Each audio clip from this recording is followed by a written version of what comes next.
छोटी बच्ची हो क्या? समझ नहीं आता कि नो बेटा, तुम छोटी बच्ची हो या बड़ी हो, ये ভিডিও सबको समझ आएगा রে বাবা। সবাই বুঝতে পারবে, খুব সহজভাবে ক্লাসটি আলোচনা করা হয়েছে, তাই ভিডিওটি শেষ পর্যন্ত দেখো। হ্যালো মাই ডিয়ার স্টুডেন্টস, আশা করি তোমরা সবাই ভালো আছো।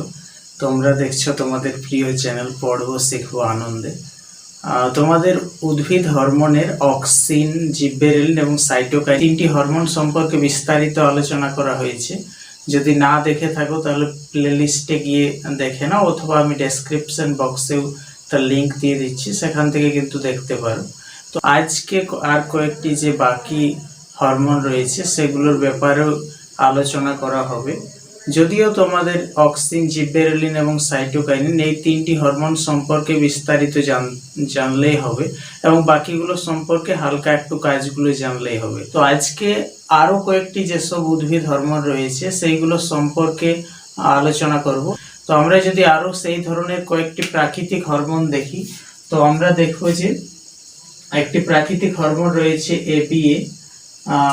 এবিএ, যার নাম হচ্ছে অ্যাবসিসিক অ্যাসিড।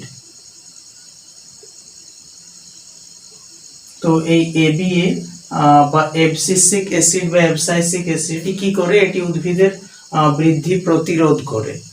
এবং আরো আমরা যদি দেখি, একটি প্রাকৃতিক হরমোন রয়েছে আমাদের ইথিলিন। তো এই ইথিলিন একটি গ্যাসীয় হরমোনও কিন্তু। এটা কি করে না, এটা ফল পাকাতে সাহায্য করে। তাহলে ইথিলিন হরমোন যেটা রয়েছে এটা কাঁচা ফল পাকাতে সাহায্য করে।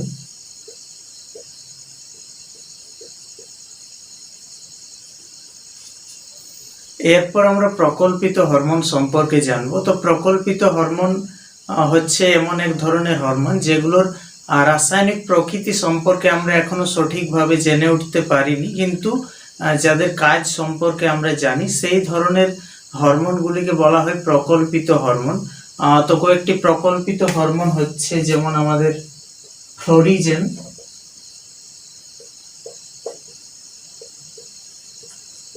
তো ফ্লোরিজেন একটি আমাদের প্রকল্পিত হরমোন। ফ্লোরিজেন কি করে না, ফুল ফোটাতে সাহায্য করে।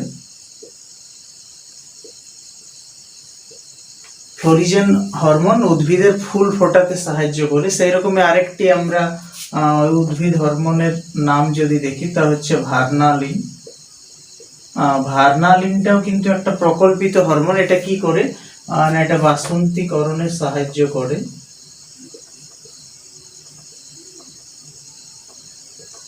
বাসন্তীকরণে বা ভার্নালাইজেশন যাকে বলা হয়।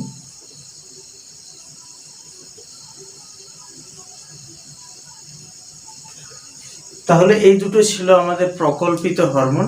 এরপর আমরা সংশ্লেষিত হরমোন বা কৃত্রিম হরমোন সম্পর্কে জানব। তাহলে সংশ্লেষিত হরমোন বা কৃত্রিম হরমোন বা সিনথেটিক হরমোন যদি আমরা দেখি, তো সংশ্লেষিত বা কৃত্রিম হরমোন হচ্ছে সেই সব হরমোনগুলি যেগুলি প্রাকৃতিকভাবে উদ্ভিদ দেহে তৈরি হয় না, কৃত্রিমভাবে ল্যাবরেটরিতে তৈরি করা হয়, কিন্তু প্রাকৃতিক হরমোনের মতোই কার্যকরী হয়। সেই ধরনের হরমোনগুলোকে বলা হয় সংশ্লেষিত হরমোন বা কৃত্রিম হরমোন।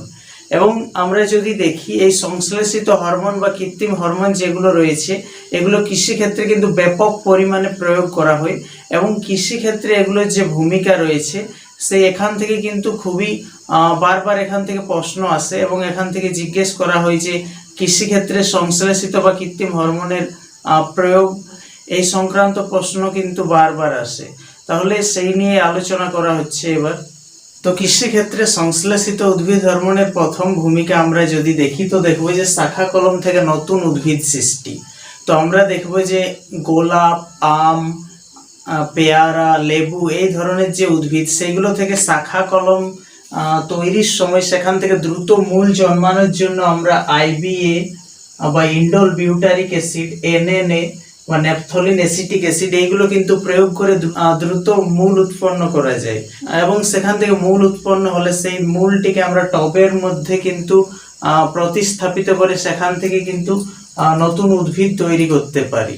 তাহলে শাখা কলম থেকে নতুন উদ্ভিদ সৃষ্টির ক্ষেত্রেও কিন্তু এই কৃত্রিম হরমোন ব্যাপক পরিমাণে ব্যবহৃত হয়। আমরা দেখব যে শাখা কলমের পর এই উদ্ভিদ থেকে উদ্ভিদের যে ফল উৎপন্ন হয় তা কিন্তু মাতৃ উদ্ভিদের সমগুণ সম্পন্ন হয়। এরপর আমরা দ্বিতীয় ভূমিকা যদি দেখি তো দেখব যে অপরিণত ফলের মচন রোধ।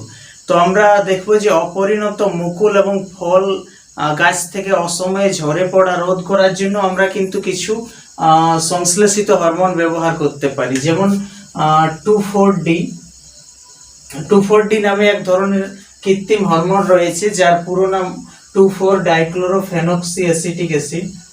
2,4-ডাইক্লোরোফেনক্সিএসিটিক অ্যাসিড।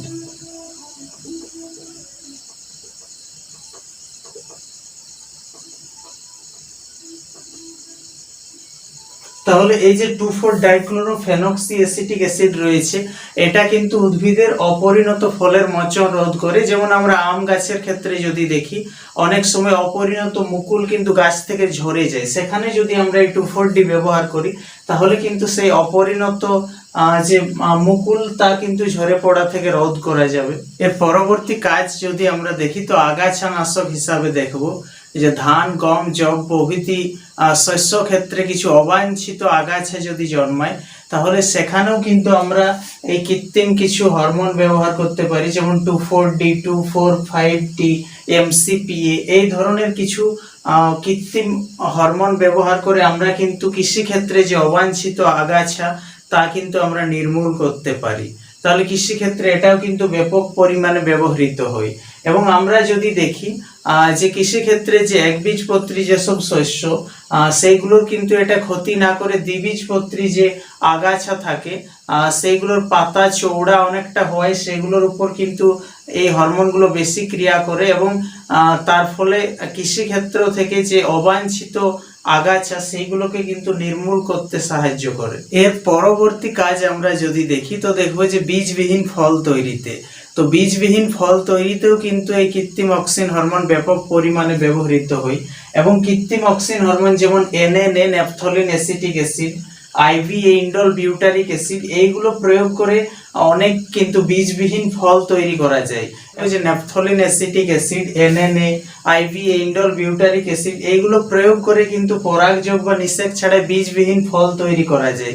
যেমন আমরা দেখব আপেল, পেয়ারা, টমেটো এই ধরনের যে কিছু ফল রয়েছে সেগুলোতে কিন্তু বীজবিহীন ফল তৈরি করা যায়। এই পদ্ধতিটাকে বলা হয় পার্থেনোকার্পি এবং এই পার্থেনোকার্পির মাধ্যমে বীজবিহীন ফলের বাজার চাহিদা কিন্তু অনেক বেশি থাকে।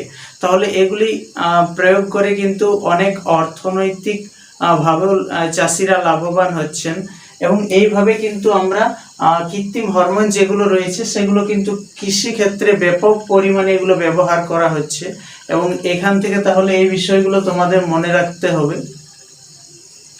এই ছিল আজকের ভিডিও। আশা করি ভিডিওটি ভালো লেগেছে। ভিডিওটি ভালো লাগলে অবশ্যই লাইক করবে, কমেন্ট করবে এবং অবশ্যই শেয়ার করতে ভুলবে না এবং নতুন হয়ে থাকলে চ্যানেলটিতে অবশ্যই সাবস্ক্রাইব করবে। Thank you.